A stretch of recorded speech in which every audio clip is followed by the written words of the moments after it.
bonna ba outside bonna ba outside baka yanira kisemba kwebaka jajja abadde akola nabo ebbanga ddene jajja abadde akukuta nabo bonna ebbanga ddene okutuuka batongoza officially okukuta kubaddeyo emabega eri kakati bombi baana baki bamugagga naye tebabadde bawaka yalese baleeta yabazaala bbali kivula monitor akugambye x what x outsiders fights for the bed what NRM bedroom okitegedde nkitegerera so mweyo embeera bahandolazi banite bakagudde tebamuhandolize bulungi in fact yabadde teyetaaga na kwogera oba yali badde mu kwogera kwe ng'awa bigambo bitaliimu lutalo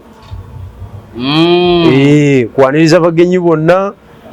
kwebaza chairman ne Seeke kulaga nti trust yagirina muki mwenaremu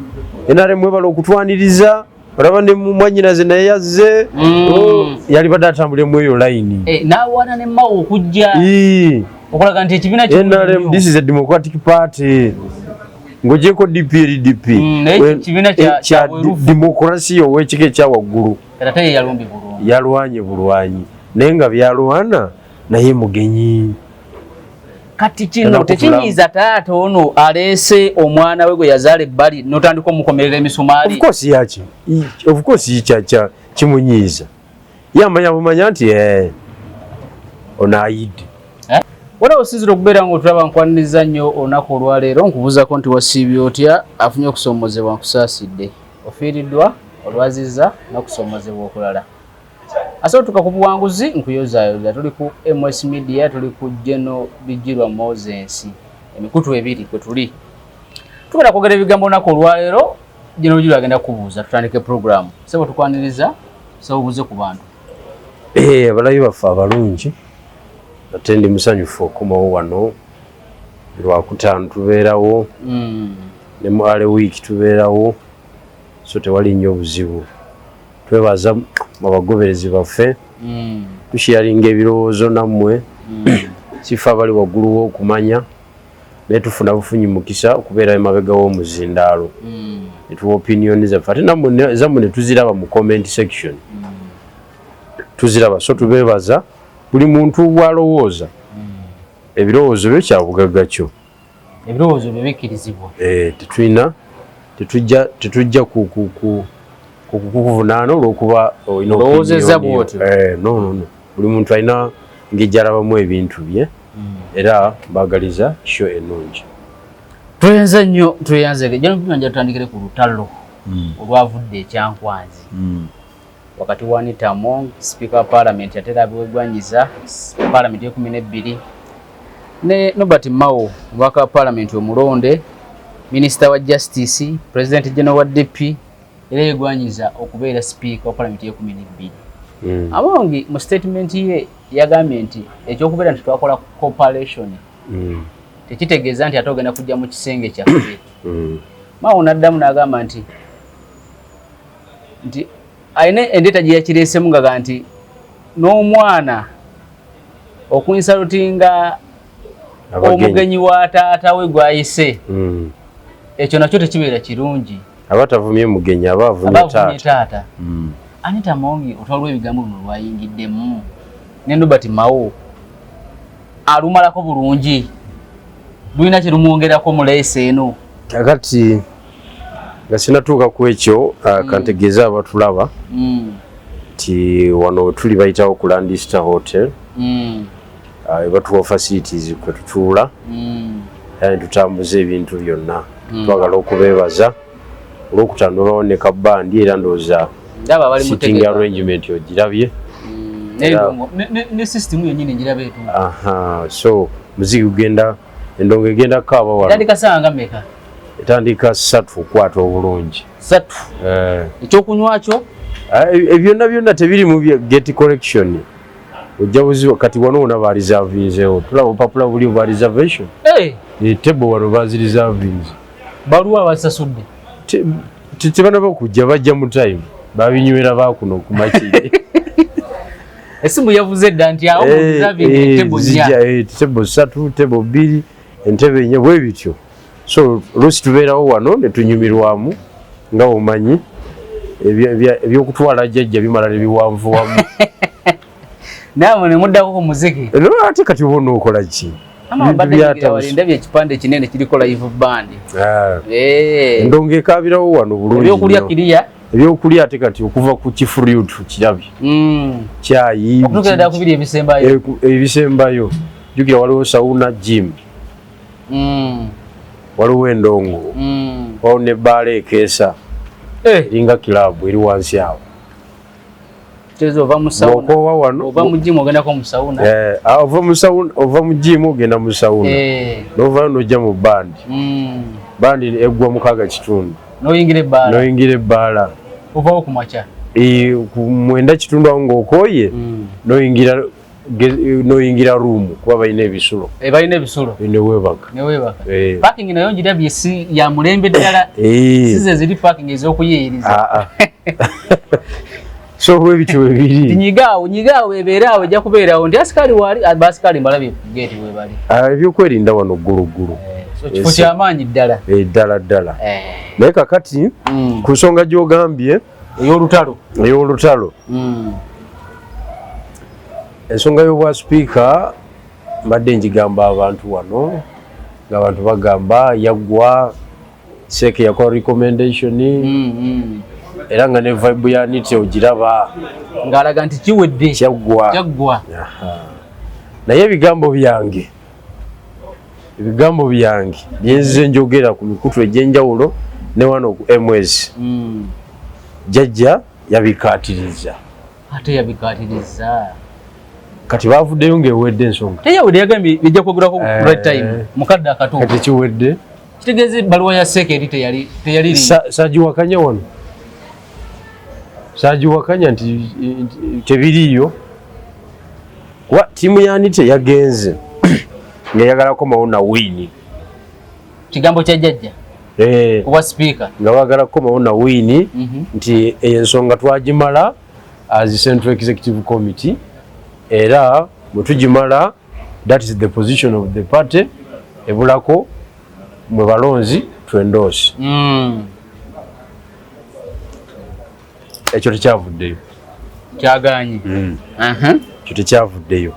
kati ekyo bwe kitavaayo ani loser ye incumbent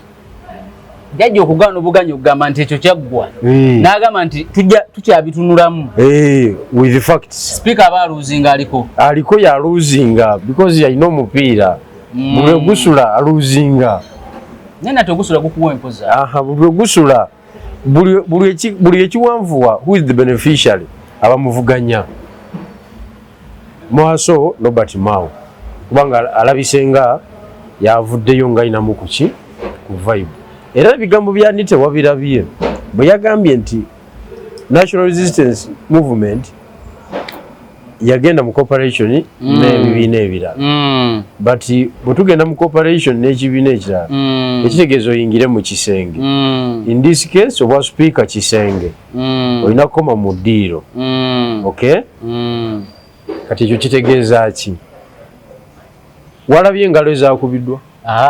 tewabaddewo ngalo nange kineewuunyisa kyokka omukazi n'ayogera ebigambo ng'ebikambwe ne watakubaawo omuntu akuba ngalo waba badde BNRM bonna BNRM si bwe kiri engalo zaabuze why you have to analyze that buli lwe kiriwaawo bwe kiwanvuwa kandi eti ono againinga mawo againinga oli aluzinga kubanga bagenza ogendayo nga Northern Uganda olwedde yeesazeemu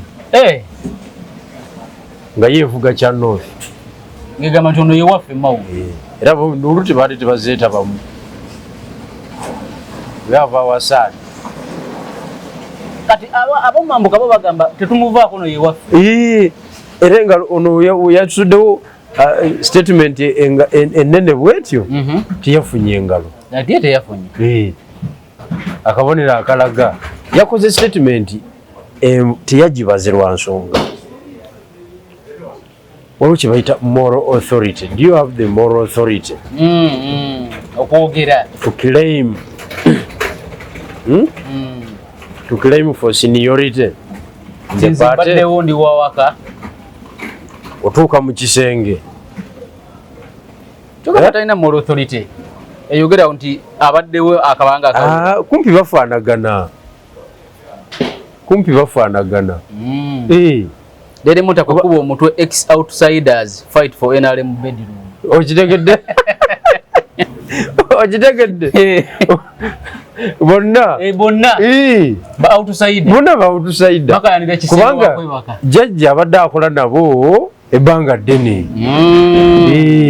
Jajja abadde akukuta nabo bonna ebbanga ddene. Okutuuka batongoza officially. Okukuta kubaddeyo emabega eri. Kakati bombi baana baki bamugagga. Naye tebabadde bawaka yalese baleeta. Yabazaala bbali. Kivula monitor akugambye ex what? Ex outsiders fights for the bed what? NRM bedroom. Okitegedde? Nkitegeera. So mweyo embeera bahandolazi baanite baakagudde. Tebamuhandolize bulungi. In fact yabadde teyeetaaga na kwogera. Oba yali badde mu kwogera kwe ng'awa bigambo bitaliimu lutalo. Kwaniriza bagenyi bonna, kwebaza chairman ne Seeke, kulaga nti trust yagirina mu ki? NRM. NRM webala okutwaniriza olaba ne mumwanyinaze naye yazze yali badde atambulira mu eyo line. N'awaana ne Mao okujja okulaga nti ekibiina NRM, this is a Democratic Party. Ng'ogyeko DPLDP ekibiina kya democracy ow'ekika ekya waggulu. Ate yalwanye bulwanyi naye nga byalwana naye mugenyi. Kati kino tekinyiiza taata ono aleese omwana we gwe yazaala ebbali n'otandika omukomerera emisumaali. Of course kimunyiiza. Yamanya bumanya nti ono ayidde. Ono ayidde. Ate jjajja yali abaddeko omwangu. Diru yali abadde omwangu. Jjajja alimba nnyo. Ate alimba ki jjajja? Oluluko lwennyini. Olumalayo. Jjajja ate kati alimbye eki? Jjajja bw'ati wazaazanya. Gomanye byatuuka ku mbabazi olyoka ogamba nti anaabeera muzibu. Kati Anita Mongi. N'okwogera obwogezi eki. Omanyi kitiisiza bangi ekya President Museveni ogamba nti tujjabira mu budde obutuufu. Anti era abantu nze mbadde nga mbagamba wano. Mbadde nga mbagamba wano nti ensonga tenaggwa nga bampakanya. Bo nga bagamba nti ebbaluwa temwagirako. Nga bampakanya. Ne mbaga ye ensonga tenaggwa. Kubanga buli lwe kasate yawedde awo. Manya biwanvu ye. Ate nga buli biwanvuwa Mao againinga oli aluzinga. Lwaki oli aluzinga? Media ekyongeramu amaanyi. Kati buuyo monitor yakiwanise. Ex outsider fights for NRM bedroom. Kati aho lawe batadde ku level yemu. Bonna be bafaanagana. Okitegedde? Batadde ku level yemu. Bonna ba outsider. Yes. Ex outsider. That is point number 1. Point number 2, spending. Candidate jjajja gwalinamu interest, jjajja ya spending. Gw'atalinamu interest yo spendinga bibyo. Nima wata sente. Sika kasante asola sente okusinga Anita Mongi. Tekineetaagisa. Bwe kineetaagisa asola uzita. Ajja kuba nazo. Ajja zijja wonna wana. Anti bwe kineetaagisa, kyetaagisa ku level ki? Nga Seeke emaze okukola resolution. Nega nti tuli kuona. Jjajja nga bayita ekiro. Nga ziyiwawo. Neno olina yaziyina. Ate naye mulooda. Owena Kasero naye yaziyina. Kyoga izo basamoninga ne bajja nga jjajja naye abayisa. Tekisoboka. Tekisoboka. Tekisoboka awo. Okitegedde. Kati gye gugenda. omupiira gye gugende ate nga bagukubye bijjajja nga bakuze bubi mukyalo ate kakati gomayibe yakakola ekyo obungi bwabwe so bye biri byonna nti abasajja bagukamisa otabagukamira mbo tonyumiza ate kati banyumiza onyumya ki wangapi wamekufa ndi mbadde mu bulaze w'amaanyi obadde ki kati jjajja tapakukira nsonga ezo sajja mukakkamu nnyo nakugamba nti yensonga bagenda gikola ki seke jaggisalawo olwaleero ng'enkya kalulu leero ng'enkya kalulu ekyo ekikola Kadaaga misana tuku Kadaaga siniya mu kibiina ye siniya yamukolera ebintu byonna n'abimalayo byonna talina kyataakola misana tuku ne n'amukuba n'aleeta resolution yaki ya seke n'agikuba abalonzi abakosasi kusijui kokasi abamu ne bapapala nga tugenda okukeera ku makya bonna nga bakakkanye basooka ne bapapalamu eddakiika 2 buli omu n'akola ki ow'omutwe omunene state minister obadde olina bootegerera abangi tugenda okulaba okusigala mu lutalo n'aniitire tolina kyofunamu tolina kyofunamu owa state minister abusajja abukuwadde ate n'enkalu weziri ng'osigadde nga tabalabako emundu ng'ekaaba ate bwe batyo banandutu balifuuse baminisita akakavuyo mwe basikira obwa state minister banandutu basikiramu akakavuyo bwa minisita otegeerera bameka nti nyina 10 benkuŋŋanya wano ne babaana nga gwe bakozeeko embeera onegotiatingirako era jjajja omusuuza akafo kokoze eki Land Cruiser musirikale mu maaso nga nawe ejja emyaka 5 ogitambulizaawo kakati jjajja tebalwana naye era muntu omwe yakakubagana ne jjajja n'amuwuliramu ye Kadaaga naye yamuwuliramu buwulizi naye teyamuwangula yamuwuliramu buwulizi bakubagana ye Kadaaga yekka tebakulimba tewanabeerawo mulala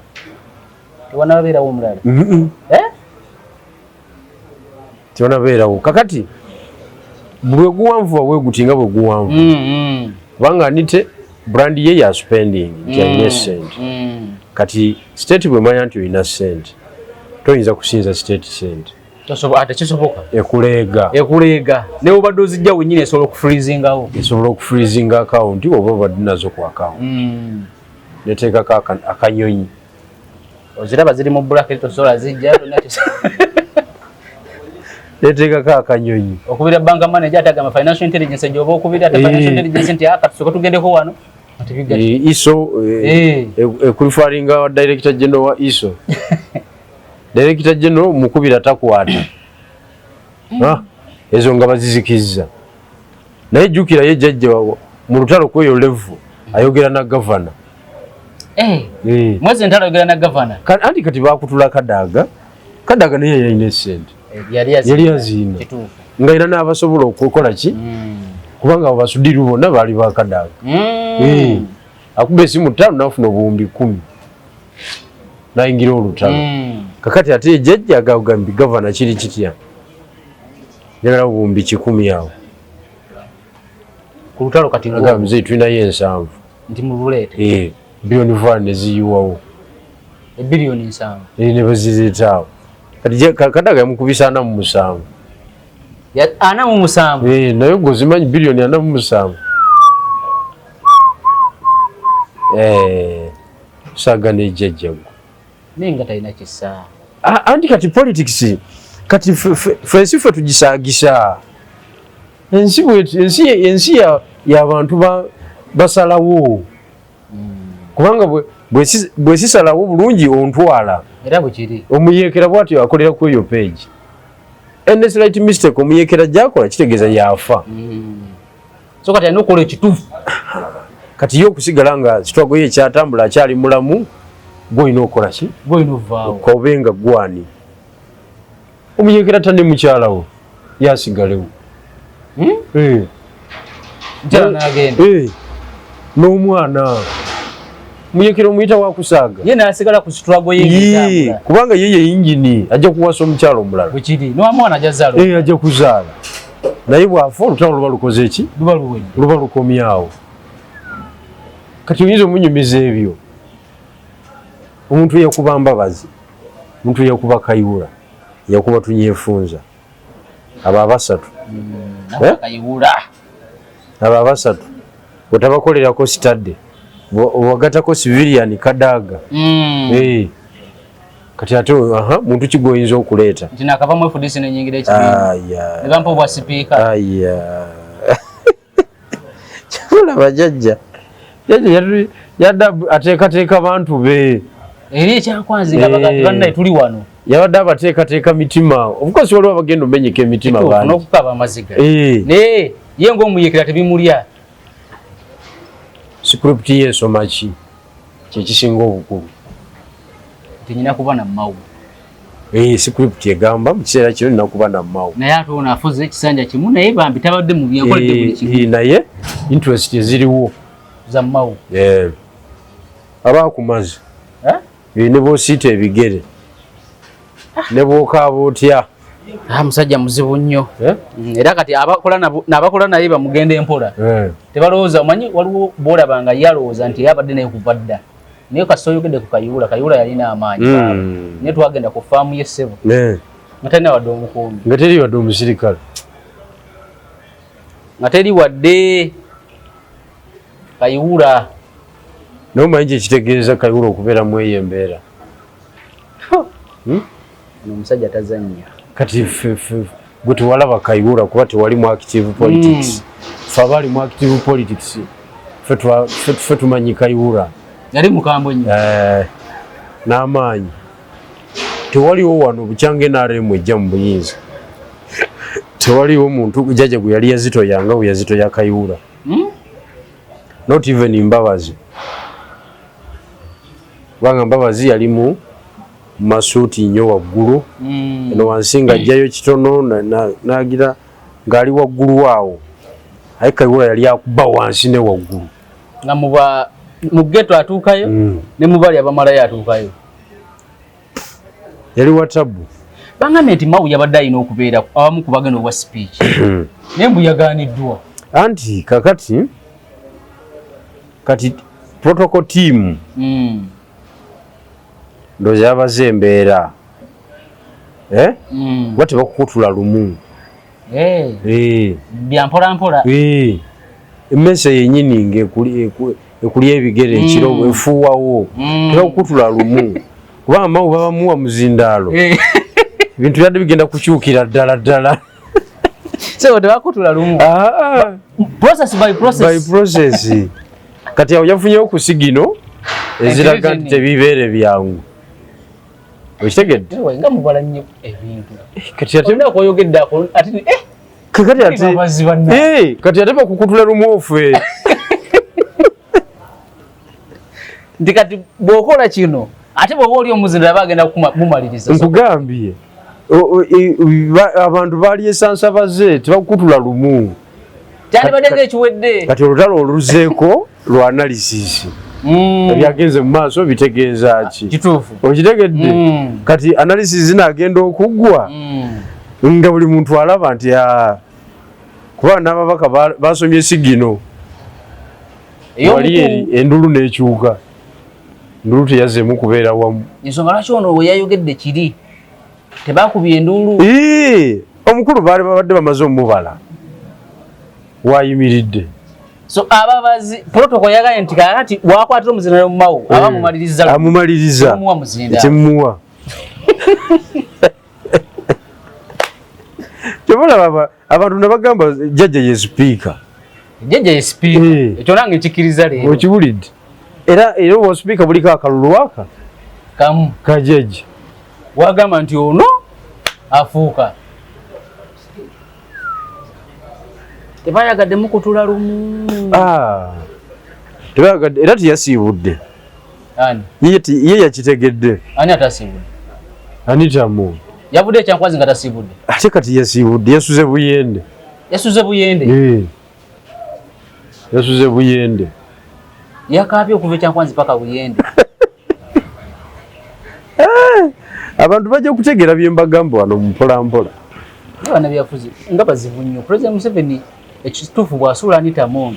ajja baalaze nti ye ekituufu muyeekera teyeeguya. Si buteeguya ffe basiru ffe basiru ye jajja ebbanga lyonna alaze nti musajja mugumu ku kyaba aliko.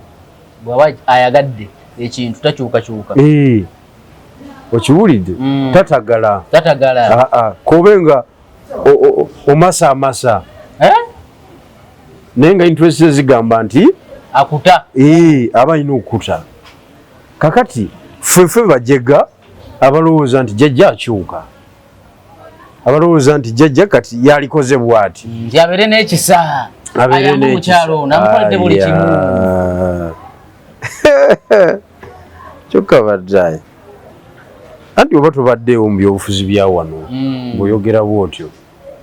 Naye ababaddewo ne mulaba ku bintu. Nze mba mmanyi nti kakati ono jajja agamba bw'ati ne bw'ati, but katugambe nti ekyali open, bintu bingi ebikyakyuka. Anite ne Mao ku bombi kuliko agenda okubeera sipiika. Mao akyasobola okikwata, Anite akyasobola okukola ki? Okikwata okusinziira nga bwe biri. Naye bonna decision eva wa jjajja. Jjajja ye sipiika era ye Mao akugamba yabadde akola response nti omwana mu luggya bw'avuma abagenyi ba taata we aba avumye taata. It is not a bad politics but it is bad manners. Si byabufuzi bibi naye mpisa mbi. Kakati Mao yakootinza ani? Mao yakootinza ani? Yagambye ye mugenyi wa chairman. Era chairman yamuyise. Kati gwe omwana ogana otyo omugenyi wa taata we. That is bad manner. Byobufuzi nga bikyukira mu katikitiki n'olunaku lumu ekintu kisobola okukyuka. Kyova olaba tebiri personal. Olunaku lw'eggulu lwakyusiza odizo bwa sipiika. Olunaku lw'eggulu statement yoli eyo ya President Museveni opinion poll nezikyukirawo. Okibuli n'endulu n'ekyuka. Kyova olaba ebyobufuzi bakugamba no one is tall enough okulengera ekyenkya to know what will transpire tomorrow. Tewali n'omuwanvu kimala. Tewali muwanvu kimala mu byobufuzi. Kati olunaku lumu lwakyusiza opinion poll nezikyukirawo. Ate nga buli wegusulanga bwe nkugambye Mao yafunamu, tewaliwo omulala afunamu. Kati otugenda mu lutalo lw'ebigambo ngono bwe yayogedde Mao ono anasobola Mao ekigambo era yakoze ensobi. Kyova nakugambye nti nenya ba handlers ba Anite tebananategeera nakumuhandolinga mwolwo olutalo. Kuba kati Mao oteekwa okumanya nti amaanyi ge galiwa kigambo ga muzindaalo. Togenda naye mu ekyo. Ebbanga lyonna Mao amaanyi ge gabadde nga ga muzindaalo. Nga bwagukwata. Is not a good mobilizer. Is not a good strategist. Okiwulidde?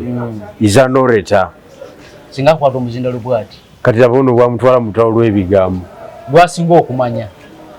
Akukuba n'akusiizizako n'ebigere bw'ati. Kati statement zizo bbiri. Monitor taziwanise. Butereva yeziwanise ddera gwe mutwe gwakubye. Monitor aziwanise. Okiwulidde? Anite tebamuteesiteese. Kubanga statement gye yakoze statement yekolebwa bw'otafiire bahistoriko b'ekintu oteekwa okumanya woogwa. Kati bonna bapya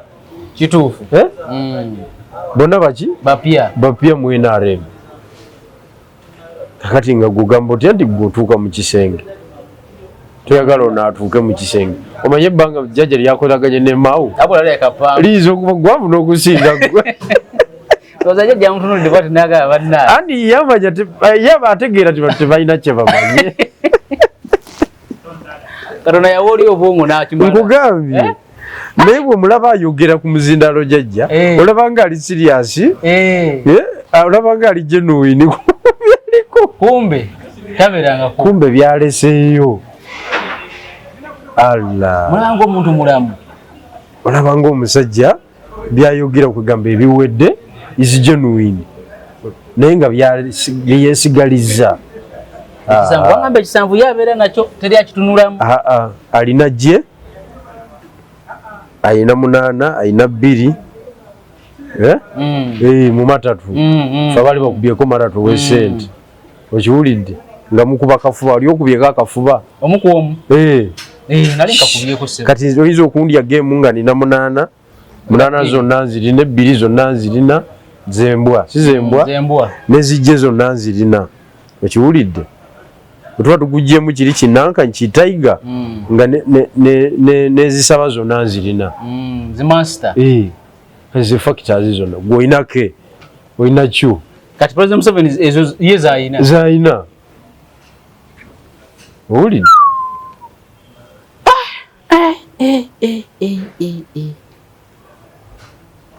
oyo ejjajja nno abantu bajja muyiga nalabye Namuganza manyi Namuganza bali bamuganya okwakisesinga Kyankwanzi naye era nga ye alumiriza nti Anita Among yayogera ne secretariat naye mbw amujja ku road block yali President Museveni ekituufu nayingira ate naye byawanda era naye design Anita Among Dr. Asimo Florence naye design Anita Among andi kakati waliwo bacandidates baspoiler candidates babateekawo nga bakukwagula naye nga main candidate ye Mao era balina omukwagula ebyekikazi enwana y'ekikazi strategically nakyo kiri strategic nnyo era abujjajja abamanyi bulungi nnyo lwaki kyeyabagobye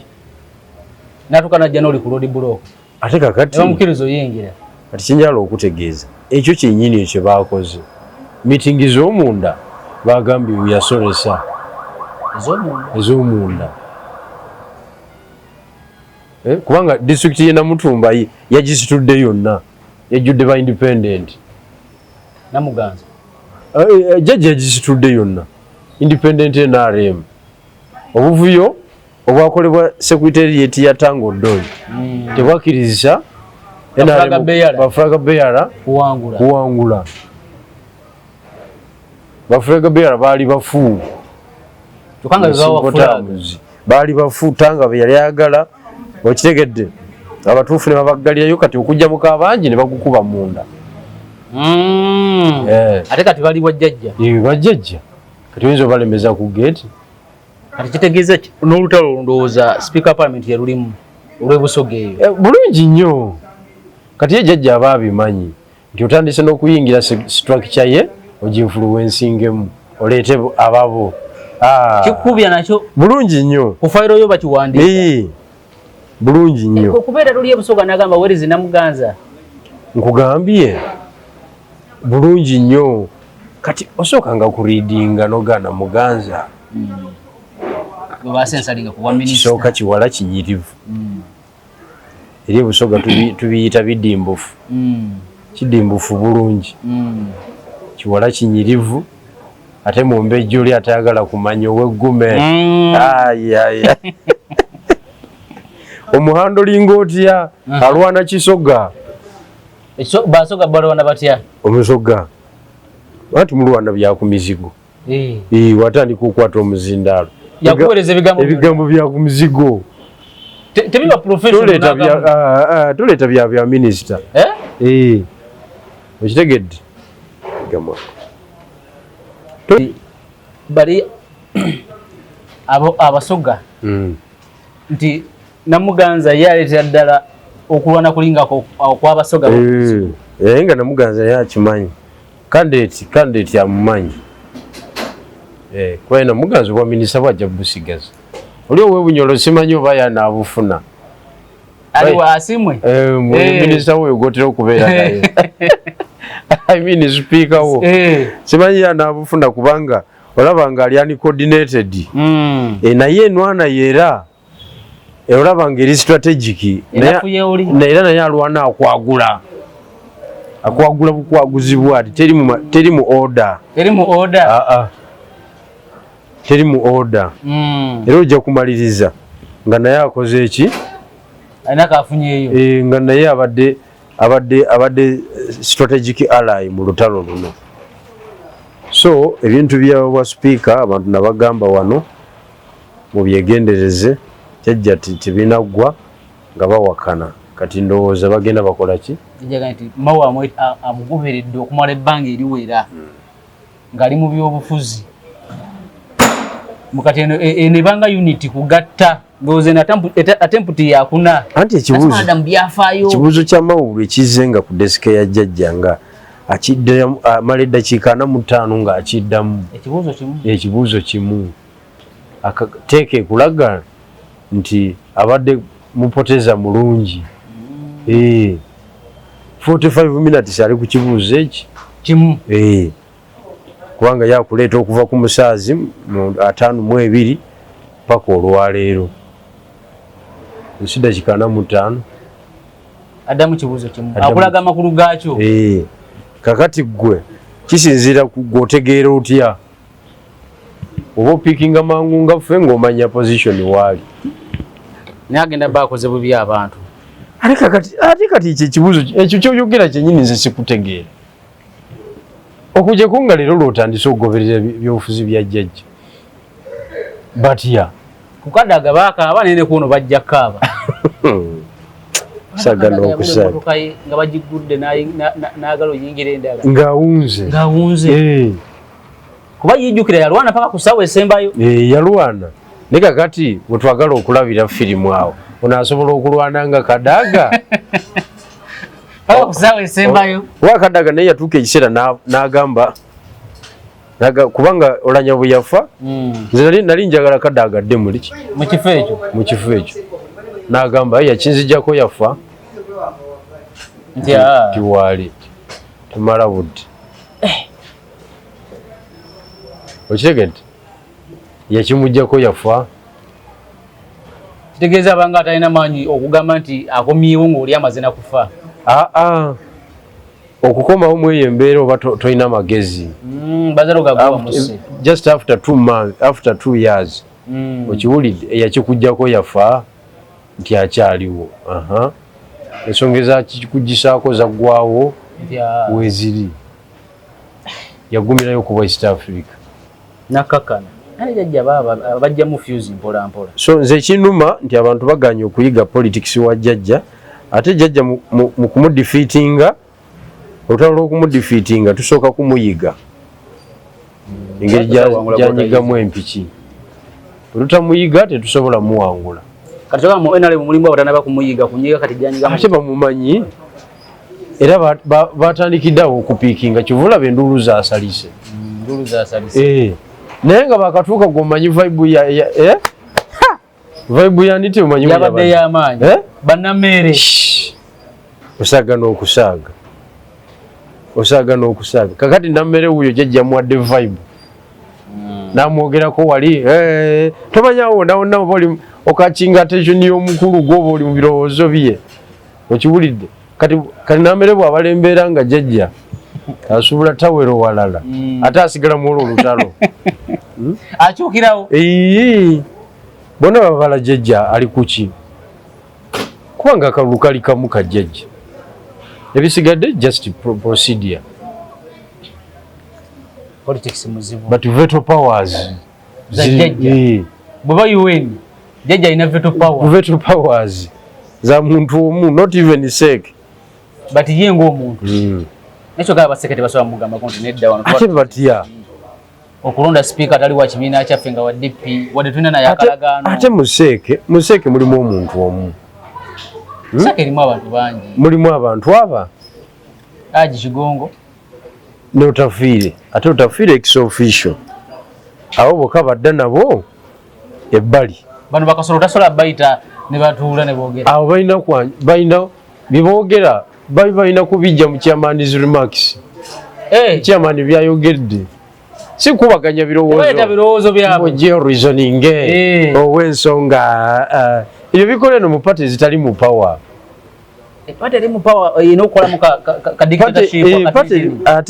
party eri mu power oyinza okuta opinion zikolebwa abantu bangi oyinza otambula ku government position oba revolutionary position ekolebwa abantu bangi abantu bategeera mumalize kintu mukiyiye iya sagana okusaga kati akwata otafiire n'ekigongo ne badde eri gy'asula ne boogeramu nti aha ensonga eyo eno position y'abahistorical kati mwe bandi simanya yenze amyuka president simanya mu Buganda simanya mu ki vice president mulina kuwuliriza buwuliriza ebireeteddwa nga bisaliddwawo mulina kuwuliriza buwuliriza mulina kyemusalawo kyamaanyi kiri awo ne kati awo NRM mafuta jajja esobola okubeerawo ebyo anti kati omuyeekera ebiwana kati ate jajja akolerera future yagibaddemu kati kyogamba yayagala aveewo ekibiina kye nakyo kisaanewo mo munaamanya kila muntu kwa namuna yake ye teyalwana entalo ze nawe mulina olwana balamanyi yegomba Labour Party Conservative Party emyaka 19 weeziri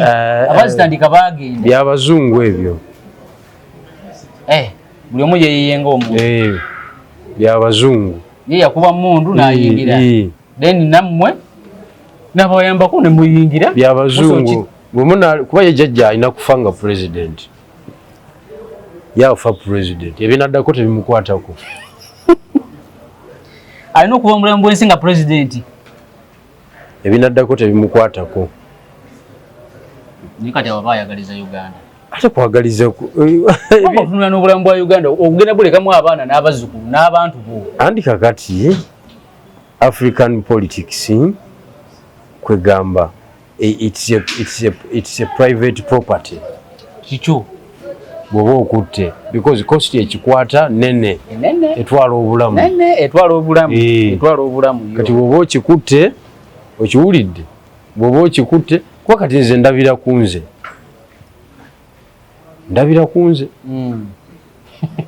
mazima genyi olwanyi mungu bwanyamba nekwata amadala togavaamu kabe bubaka bwa parliament twenyoola okubunzijamu twenyoola twenyolera nno ddala kati banitamu ngenso baki bafiirawo awo kubanga nawe Katonda abayambi bakutte ku kintu okumugjamu basemberedde ku power speaker power aba nayo bulungi nnyo speaker power aba nayo budget nnene okulembera siga ddamba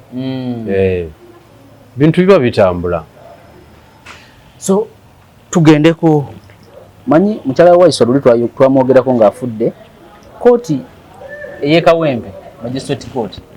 eganye okuwa Waiswa bail okukomawo okuziika ku mukyala we ndabye waliwo tendencies ze wano muffe mu Uganda oli gwafa niwabawo ekiwayi ekimu ekijaganya n'oli naafa ekiwayi ekirala nakyo nekijaganya bino byatandika ddi twatuuka tutya wano no kakati nze ndi affected nnyo kubanga mu bintu ebipya binaakalaba NUP byakaleeta mu kisaawe politics of mokale n'okuwamba emirambo kyendabawo ekipya kyokka kye baakaleeta ne bagwefuga ogwa Segirinya nga gwabwe kyekipya kyokka kye byakaleeta otherwise ebisigaddewo byonna bali ku concept zebaasangawo okitegedde kakati mu struggle tosobola kukozesa approach gy'otalinaako monopole gy'otalinaako mbeera eziyiza balala gikozesa baba bajja gikukubiramu kati approach eyakalyonso mulyose ne mufiirwa gundi afudde ne mukuba gudiikudde kitegeeza nti namwe munaafiirwa bajja kikola ki bajja kibakola for sure tekiriyo naye obuzibu bwe tulina buli mu ministry ya ethics and integrity ogiwulirako oba ogimanyi ngiwulira era ngimanyi gwe gyowangaalira ogirabako nti etuuka era ejja kugamba terina budget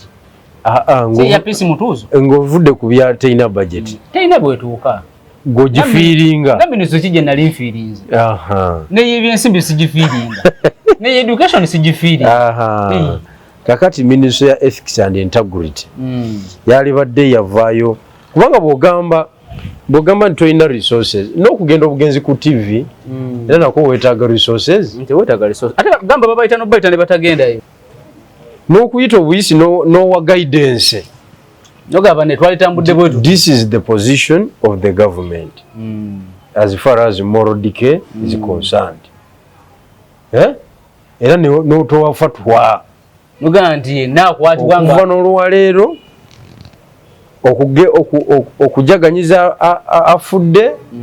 tetugenda kigumiikiriza tekiriyo mu kawuca yaffe kaabe rudda ki okiwulidde kuba nange nalabye abantu abajaganya nga mukyala waisu afudde. It is really it is abnormal. Okitegedde ojaganya otya ngo an innocent woman afudde very innocent atabadde nambya bufuzi bawe yali mu byobufuzi but because yabadde practice on the other side kati nabo bano bakugamba nti namwe mukoze eki mufiiriddwako kati kwe kuleeta approach gy'otalinaako monopole mu struggle omaliriza bagikukubiza so kakati ekyo tukanye ffenna nti tekikola tekirina makulu omufu tebamusalira musango okitegedde tebamusalira musango omufu kakati yali nsobi NUP okwadoputinga that policy NUP ofunamu ebyokuyiga oba eyagala oba teyagala erina kuyiga kuba kati balina kuyiga kifuba nti embeera ey'omu bantu tebeera bwetyo politics personalizing politics kasita okola eyo ensobi ogenda mufuluma ogenda mufuluma to personalize because these are public affairs mulaninga nsi gwanga ddamba okitegedde kakati nze myamwe comrade with Waisu I was a comrade with Segirinya samuziika tewaziika kituufu mukyala Waisu sigenda muziika why because other waliwo tendency y'okupersonalizinga ki emirambo issues no public issues because bigirwa abakwitisayizinga tasaanye na kuappearinga ku mufugo mugenda kukola ki naye nga teyakuvumye wabula yawadde ndowooza yange how are you going to run the government oba ogifunye ate buli atakukkirizamu you are not tolerant to that level buli atakukkirizamu abalina ofuluma eggwanga kati oba tonakikwata amaanyi geeyongera okwegattagatta oleme kikwata because oba ojja kuba dangerous kanti owayo omusajja tumuziirize wano atakikwata bwakikwata tewali asigalawo tewali akola ki tewali asigalawo kakati oyo politics onyuka mangu omuvaamu mangu kubanga tali sustainable kyo kituufu tali sustainable kakati just one dead body eya mukyala waffe bagikukubisiza ne bakutamya ekintu that is it so abantu mulina okumpuliriza abantu mulina ogamba abantu mulina okutegeera bye mbagamba because these are facts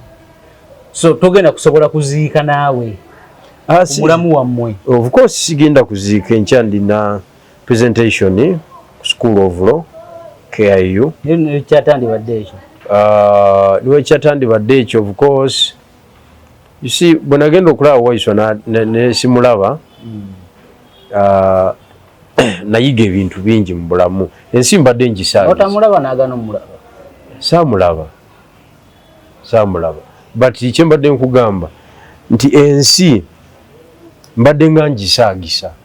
ng'ogitaba buutubuutu nga ndowooza ebintu byangu kumbe abantu bali serious ku nsi muntu waba akutadde n'otuuka n'ogenda mu kkomero olaba omuntu n'agaana okiwulidde muntu waba akutadde aba akoze ki aba akutadde kati ate nze nali ndowooza politics kubanga nze politics gwe nayiga okuva mu buto nga si bwatyo bwali we can disagree ku kino ensonga ne twagruinga ku ndala tusobola okuba ba opponents naye niwabeerawo activity etugatta ng'ey'okufa okitegedde mupiira gwa ggwanga gutugatta okitegedde fena fena tusabira abaana baffe bawangula omuki omupiira oyinza oguwamba atosobola ogubeere muweka these are public affairs ne bano bazifula personal of course naali badde nzina capacity egenda ne babula kye bankola kuba wali eruuka wali adjacent with Kamuli ninawo egaali abaana nga 15 ndibagenda n'abaana 5 era nsobola okuyimiriza tosobola kunenganga atosobola baana 5 baba bayitire so obakubira obateeke wansi tosobola baana 5 baba bayitire okitegedde era abaana badde bankubira ne bangamba jeno gya tugende abayaya abo balwane naye nenzijukiramu ebirala bingi nogamba nenga ekyo kankireke kiyitebo muganda wange bw'alivaayo ndi musaasira kati kooti emumye ebbeiro okugenda okuziika kooti emumye ebbeiro omanyi era okwongereza ku kiri kyenjogedde nti fensi tubali tugisaagisa but running an African government mbiyize nnyo wadde siri mu gavumenti ebbali gyendi mu opposition mbirabye nnyo oba onaasobola African government mowaso Ugandan government ensonga enkulu mu maaso go teba nkulu mu maaso gange onasobola ninga gavumenti y'omufirika kugamba kiringa bonobeera wano ng'oli emmere naye ng'akuliraanye wali muyala muzibu agenda nakutuka naye n'ogirya n'ogimalawo obugumu obwokozesa kwe kulaninga gavumenti y'ekifirika kakati releasing Alex Weso Mufumbiro it is an urgent matter mu bantu be nange kye naali agadde but it is not an issue mu gavumenti asi issue mu gavumenti eyo si nsonga gavumenti z'abaana kyembalira bwe zibeera gavumenti esobola okukwata egula eya tiketi 3 ng'eddwaliro ly'ekamuli temuli ddagala negula eya tiketi 3 bagende bagikiikirire mu lukiiko lwa naamu naye nga beekamuli bafa ng'oli mu ddwaliro oba olutindo lwa bomosi naye nga nabo bakimanyi nti lwa bomosi it's not an emergency to the government naye emergency ku bantu bana babeera awo kati kumwe abali awo kati yo gavumenti paka lweyesortinga kati olina kumanya bintu bino kati nze ebintu byenamanya ku gavumenti waliwo ekintu gavumenti kyekola n'emira omukka kuba nkimanyi nti nange naali badde ne power naali kikoze eki walisobodde okikola naali kikoze oba oliawo n'okubasingako olaba ffe kati tukubagana nga tuli ku opposition oli n'abagana ogagamba tutalinya ku mulambo gwange omuntu akugoba ku mulambo gwe muwe obuyinza olabe waŋŋangu saate nejjo waŋŋangukidde n'akunoonyaayo kati n'omulambo gwo n'agugaana gukomewo kati ekyo ekyawedde ne bagaana okumuwa beyiro batandise kuleeta mulamuzi ali mu musango ku social media nti uno yaganye yasse ne mukyala wa Waiswa kubanga yagaana okuwa Waiswa beyiro ajje ajanjabe mukyala we ebyo birina bwe biyambira bakonya struggle ne bakoowa n'okoowa bakonya struggle ebitongole biri ebi bibiri byetwa preservinganga mu struggle ekitongole ekiramuzi ne banaddiini nga bo temubakwatako ekitongole ekiramuzi ne banaddiini nga tetubakola ki tetubayisaamu gaali why by all means ng'oli mu lutalo you need them wetaaga beyiro okufuluma wetaaga beyiro ani agikuwa era bw'oyogera ne senior council Asumani Basalirwa senior council Elias Lukwago senior council Medad Segona senior council Peter Walubiri okitegedde senior council Hawalo council yasookera ddala abo bonna yabasooka mu kuwolereza ab'ebyobufuzi so Munyolo waawo Muhoyima naye yalwala nnyo kati oba yafa naye akyaliyo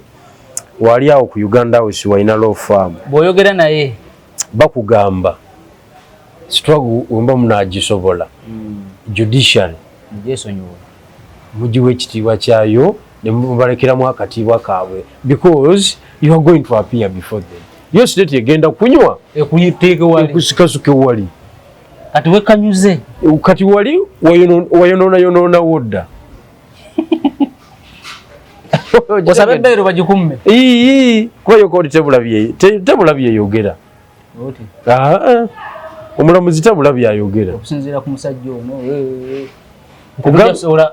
kuba yo state tebula defense gyewa ku Bairo dinayo Bairo nga bagikumme state tabula kale banadini bo mwali mubetaaza ki ekyamaanyi andi kakati banadini yusi banadini balina rolo nene mu society ekisooka ba interactinga n'abantu balina community ka Katonda they are the representatives of the God of God ku planet Earth okitegedde balina mu community ako kati by all means ekigambo kyabwe okyetaagamu ekigambo kyabwe okikola ki okyetaaga eddoboozi lyabwe ligenda wala terikoma kumpi kibola bishop we Masaka bw'abaako akagambo kasuula kagenda wala because these are commissioned officers of God okay abamukolera emirimu gye kyokka bano babayisamudde eggaali kakati wayonoona yodda naye nabalabye nga bagenze gye basabidde ennamirembe gye basabidde mukyala wa Waiswa sikugambye nti obeetaaga kati bagamba nti tetujja mumusabira oyo mwatuvumaavuma dda omanyi kyekitegeeza naye omanyi ekyo kyekitegeeza disowning you kinene nnyo nga bwowulira mirundi mwekereziya erubaga wano embeera yali nzibu nnyo yatakuka ddala bamutwala eri era bamutwala eyo sijuyiwa ne bamusabirira eyo bali naye si ku lutikko owulidde kakati byonna byakuyiga bino ebyokuvuma tebijjaako jjajja nsonga ndala ezisobola omujjako si kuvuma era abantu ba NUP mwatukola bubi nnyo okuleeta politics oyo atalina makulu w'ekyana ekito ow'okuvuma ayonoonya ekintu kyonna kati ate kyenazudde ekirala sajja bano baatukola bubi nnyo abayimbi kuba wekitiibwa Bobi Wine ava mu music industry wewabeerayo omuyimbi afiirwa oba abadde bakkaanya oba tebakkaanya agenda babeera wamu bukiri agenda naye ye kyeyakola eno mu byobufuzi oba tukkaanya otuba tetukkaanya ffe yatwawula okiwulidde kati ze mikwano gyange bempangadde nabo emyaka yatwawula to the extent nti sisobola kuziikira Waiswa mu bufumbiro omukyala we nze Bigirwa Moses Bebekulu bwafiirwa taata we kati Kyagulanyi agenda butereevu olaba katolubwamwe yafa nga yali takkaanya na Bobi Wine era Bobi Wine yagenda naye kati ye eno mu byobufuzi ffe tayagala tukole ki tusigale nga tuli ba mukwano it is a strategy to weaken us yasigale nga ali strong mu industry ye industry yake akyagyetaaga ey'obuyimbi agyetaagira tabanga status yagibuuka kati agyetaaga for easy communication tagisuula amma abayimbi bano bo wadde baba tebakkaanya naye bafuna ekizibu bonna bayiika beekoonakoonamu awo ani asoose okutuuka ebya showbiz ebyo naye nga bazze kituufu kuba Chameleone wano oba yafiirwa ani yafiirwa omuganda we yafiirwa omuganda we Nankanyi nali mumanyi n'omumanya teyagenda Kyagulanyi yaliyo ate yali tanaba kufa yagenda ne mu ddwaliro n'amulabako webale nnyo naye ssebo ffe abantu kati Kyagulanyi yonoona Waiswa kweyo levu nti ogenda mukomera okumukyalirako n'agaana ovaayo Waiswa tanaba kumanya nti olutalo teruliiwo Waiswa yogamba takimanyi tanaba kukitegeera gwe muleetera amulese mu kooti abadde ati nga wanise empingu naye nga alaga kyalina amaanyi nti ali gumiti naye tannaba kumanya nti olutalo teruliiwo tamanyi ti struggle tewali kati bani abanamutegeeza ekyo oba nalaba kubikolwa embeera circumstances mulimu omuntu ayiga bayimbeera kubanga mu lutalo waliwo ekintu ekyobulabe nakizuula luvannyuma nga ndi munuubu perfection okakasa perfection mu lutalo kyabulabe nnyo nti oli mukubiwa mundu okakasa omusajja nti tokubye sabbawa bitoke bye bigwa nkugambye kasaba kuzuula nti buli mission ogi executinga effectively towangaala mu lutalo nti gwe kozi ogiremeddeko era towanga nze saawangaala ebyankubya nze byebyo kyogamba gwe baali bakulabiddewo nti olwandiba oliri osobola okukola buli mulimu biki kalampenge neka tulina omukuba tulina omukuba oyo kubanga bwanaafuna amaanyi agasingako awo tuwedde kati waiso ayagala kuzannya bwatyo ayagala kakasa nti ye jjajja amutwala bwomu ekitasoboka kitagenda kusoboka bannange ekitagenda kusoboka mundaba eyange ekijjasoboka nyinza okuba ndaba bubi kati abagenda omukuba bennyini babe bebaba ab'omunda bwayongera okulemerako bebagenda omukuba bennyini kubanga kitegeeza agenda kuwanika ebbango perfection